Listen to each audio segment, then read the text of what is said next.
NDTV World has been covering the Sri Lankan elections on ground from Colombo, getting you all the big voices, covering all the issues that matter.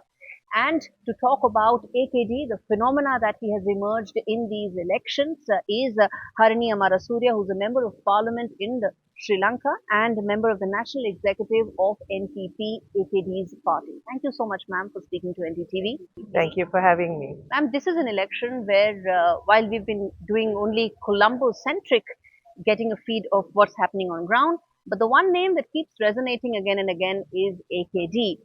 My first question to you, ma'am, is how would you respond to the support that has come for your party leader in these elections? I think it's a result of I think this moment has to be really understood correctly in Sri Lanka. This is no ordinary election. Whereas this is the first election we are facing since the economic crisis and also since the uprising, the citizens' uprising, popularly known as the Aragalaya. And that turned up sort of traditional political space into something else where people are demanding much more than just a change of a political party, a deeper transformation. And AKD in many ways represents that transformation, the desire of the people of this country for something more than just what happens during an election in other times.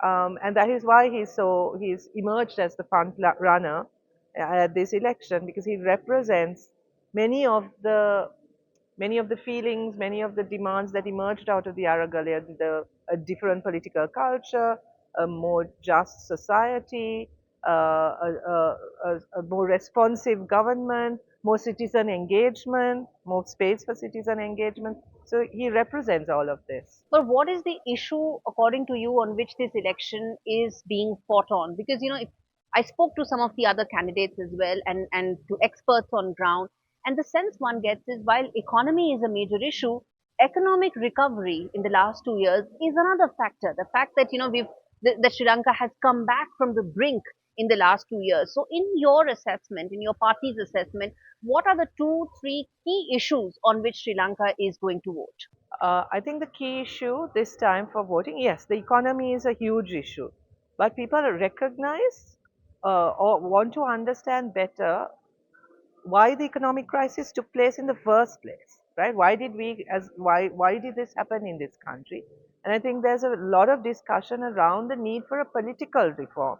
That if we are to fix the economy, if we are to recover in a sustainable way, then we need to deal with corruption, we need to deal with nepotism, we need to deal with a political system that is out of touch with people.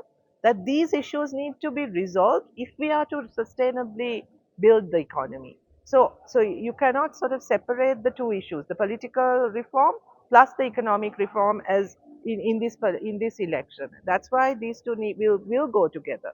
So yes, people are wanting relief from their day-to-day issues on the rising cost of living, the health and education crisis. But more and more people recognize that the cause of this has to be addressed and not just sort of a ad hoc kind of approach that just merely looks at it in terms of relief, while the system that created this economic crisis remains intact. Then, let me ask you about the economic policies. The biggest criticism or the other side, so to say, has been that NPP may be talking about something too utopian, but it may not have an economic policy that backs it. How do you respond to that No, I mean, criticism? I don't think that's true at all. Obviously, we've talked about our economic policy very openly for a long time, and I think our opponents kind of keep saying the same thing over and over again, as if, but they don't really engage with the substance of it, right? So, what are we talking about? We are talking about continuing with the debt restructuring process. We're talking about what needs to happen to get the economy out of recession, which we think is extremely important. And we're talking about stronger social protection measures, right? And we are talking about rooting out corruption so that we can actually attract the kind of investments and create the kind of private sector which will help our economy grow. So I don't see what's so utopian about that. Those are things that are essential for our economic recovery. It's essential for balancing our budget. It's essential for sustaining our macroeconomic stability. The one voter demographic that is solidly behind AKD is the young male voter.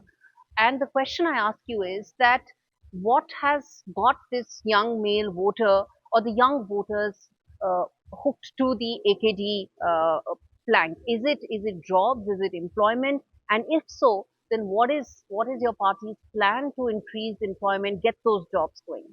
I would say it's the young voter and it's the female voter that is strongly behind AKD at the moment. And I think it's because we're touching on AKD is the only candidate who's seriously addressed both women and the youth demography in this election.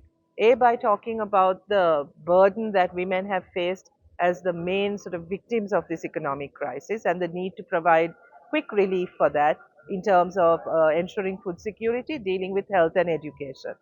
Then for the youth, the youth have felt disillusioned about this country, that there's no hope of transformation. AKD has provided hope. I think that's the biggest issue, that this country can be fixed and that the youth have a role to play in that transformation. I think that's really resonated with young people. So whether it's in terms of education, whether it's in terms of generating employment, all of these issues, I think really resonate with the young. What he's done is really inspired people to believe in this country again and the belief that transformation is possible.